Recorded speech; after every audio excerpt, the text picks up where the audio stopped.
எல்லாருக்கும் வணக்கம். இந்த வீடியோல நம்ம இதை பத்தி பார்க்க போறோம் அப்படி கேட்டீங்கன்னா, எப்படி வந்து ஹேஷ்டேக் தரது, ஹேஷ்டேக்னா என்ன, ஹேஷ்டேக் கொடுத்தா நம்மளுக்கு என்னென்ன வரும் அப்படின்றது தான் இந்த வீடியோவை தெளிவா பார்க்க போறோம். அதனால இந்த வீடியோ ஸ்கிப் பண்ணாம கடைசி வரைக்கும் பாருங்க. பேக்ரவுண்ட்ல ஒரு நிறைய வாய்ஸ்லாம் வந்துட்டு இருக்கும், அதனால அதெல்லாம் கண்டுக்காதீங்க. அதுக்கு முன்னாடி நீங்களும் நம்ம சேனலை சப்ஸ்கிரைப் பண்ணணும்னா சப்ஸ்கிரைப் பண்ணிக்கோங்க. கூடவே பக்கத்தில் இருக்க பெல் ஐக்கானை கிளிக் பண்ணி ஆல் அப் ஆப்ஷனை கொடுத்துட்டீங்க. நாங்கள் வீடியோஸ் அப்லோட் பண்ணும்போது உங்களுக்கு நோட்டிஃபை ஆகும். அப்புறம் வந்து வழக்கம் போல பண்ணுற மாதிரி லைக் ஷேர் கமெண்ட்டையும் பண்ணி விட்டுருங்க. இப்போ வாங்க வீடியோக்குள்ளே போகலாம்.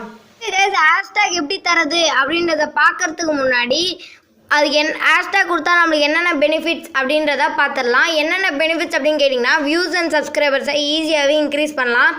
எப்படின்னு கேட்டிங்கன்னா, இப்போ சப்போஸ் வந்து நீங்கள் என்ன பண்ணுறீங்கன்னா, ப்ரீமியர் வீடியோன்னு சப்போஸ் ஒரு ஹேஷ்டேக் தரீங்கன்னா, அந்த ஹேஷ்டேகை யாராவது வந்து சர்ச் பண்ணுறாங்கன்னா, ப்ரீமியர் வீடியோன்னு உங்களோட வீடியோ வந்து ரேங்க் ஆச்சுன்னா பார்த்து உங்களோட வியூ ஆகி உங்கள் சேனல் நல்லா இருக்குன்னு சொல்லிட்டு சப்ஸ்கிரைப் பண்ண கூட வாய்ப்பு இருக்குது.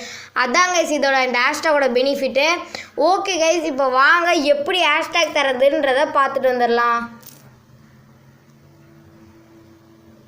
யூடியூப் ஸ்டுடியோன்ற ஆப் மூலியமாக தான் நம்ம தரணுமே. அந்த ஆப்போட லிங்க் டிஸ்கிரிப்ஷனில் இருக்குது, ப்ளே ஸ்டோர்லேயும் அவைலபிளாக இருக்குது. எந்த வீடியோவுக்கு வந்து நீங்கள் ஹேஷ்டேக் தரணுமோ அந்த வீடியோவை கிளிக் பண்ணிக்கோங்க. கிளிக் பண்ணிக்கிட்டு அந்த ரைட் பட்டன் அப்படின்றதையும் கிளிக் பண்ணிக்கோங்க. கிளிக் பண்ணிக்கிட்டு உங்களோட டிஸ்கிரிப்ஷன் பாக்ஸையும் ஓப்பன் பண்ணிக்கோங்க. நம்மளோட போன வீடியோவுக்கு தான் நம்ம ஹேஷ்டேக் தரோம். இப்போ ஹேஷ்டேக் ஒரு இது எடுத்துக்கோங்க, ஒரு டேபு, ஒரு பிளேஸ் எடுத்துக்கிட்டு என்ன பண்ணுறீங்கன்னு பார்த்தீங்கன்னா, அதில் ஹேஷ்டேக் அப்படின்றத டைப் பண்ணிக்கோங்க. டைப் பண்ணிவிட்டு அந்த டபுள் டாட் அப்படின்றத நம்ம கொடுத்துக்கலாம். கொடுத்துட்டு ப்ரீமியர் வீடியோ அப்படின்றத கொடுத்துடலாம். ப்ரீமியர் வீடியோ, ப்ரீமியர்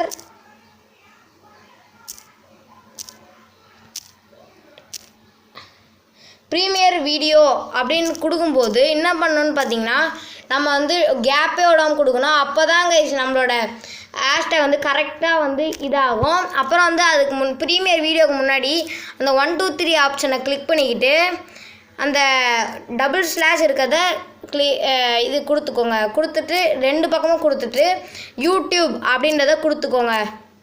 இந்த மாதிரி தான் நீங்கள் ஹேஷ்டேக் தரணும் கைஸ். ஆனால் இதே ஹேஷ்டேக்கை தராதீங்க. நீங்கள் இந்த மாதிரி வீடியோ அப்லோட் பண்ணுறீங்கன்னா உங்களோட வீடியோவில் இருக்க கீவேர்டை எடுத்து தாங்க. அப்படியே இந்த வெளில கொடுத்துட்டு சேவ் அப்படின்றத கொடுத்துடலாம். இப்போ நம்ம வந்து யூடியூப்குள்ளே போயிட்டு பார்க்கலாம் நம்மளோட ஹேஷ்டேக் வந்து சேவ் ஆயிருக்கான்ட்டு. நம்ம வீடியோவுக்கு யூடியூப்பை ஓப்பன் பண்ணிக்கிட்டு என்ன பண்ணணும்னு பார்த்தீங்கன்னா, அந்த சைடில் நம்மளோட லோகோ கிளிக் பண்ணி யுவர் சேனல் அப்படின்றத கிளிக் பண்ணோன்னே அந்த வீடியோவை ஓப்பன் பண்ணிக்கிட்டு வீடியோ ஓப்பன் பண்ணோன்னே இங்கே ப்ளூ கலரில் தெரியும் ஹேஷ்டேக் அப்படின்றது. பார்த்தீங்களா கைஸ், நம்மளுக்கு ஹேஷ்டேக் வந்து கடத்து இருக்குது பார்த்தீங்களா. இந்த மாதிரி தான் கைஸ் நம்ம ஹேஷ்டேக் தரணும். இந்த வீடியோ பிடிச்சிருந்தா சப்ஸ்கிரைப் பண்ணுங்கள். கூடவே பக்கத்தில் இருக்க பெல் ஐக்கானையும் கிளிக் பண்ணி ஆல் அப்ன்ற ஆப்ஷனை கொடுத்துருங்க. அப்புறம் வழக்கம் போல் பண்ணுற மாதிரி லைக் ஷேர் கமெண்ட்டையும் பண்ணிவிடுங்க. நெக்ஸ்ட்டு வந்து நம்ம ஏன்டா ஒரு நாளாக வீடியோ அப்லோட் பண்ணுறோம் அப்படின்னு கேட்டிங்கன்னா, நீங்கள் வந்து கமெண்ட்ஸில் வந்து என்ன வீடியோ வேணுன்றதே கமெண்ட் பண்ண மாட்டீங்க. வெறும் சூப்பர் அந்த மாதிரி தான் கமெண்ட் பண்ணுறீங்க. வெயிட்டிங் ப்ரோ, ப்ரீமியர் பண்ணால் வெயிட்டிங் ப்ரோ, அது மாதிரி தான் கமெண்ட் பண்ணுறீங்க. சப்போஸ் நீங்கள் வந்து எந்த வீடியோ வேணுன்றதை கமெண்ட் பண்ணிங்கன்னா நாங்கள் ஒரு நாளுக்கு ஒரு வாட்டி ஈஸியாகவே நாங்கள் வீடியோ அப்லோட் பண்ணலாம். எங்களுக்கு கண்டென்ட் இல்லாதனால தான் நாங்கள் அப்லோட் பண்ண மாட்டோம். இல்லாட்டி நாங்கள் ஃப்ரீ தான் கைஸ். ஓகே கைஸ், இந்த வீடியோ பிடிச்சிருந்தா சப்ஸ்கிரைப் பண்ணுங்கள். கூடவே பக்கத்தில் இருக்க பெல் ஐக்கானையும் கிளிக் பண்ணிடுங்க. ஓகே கைஸ், பாய்.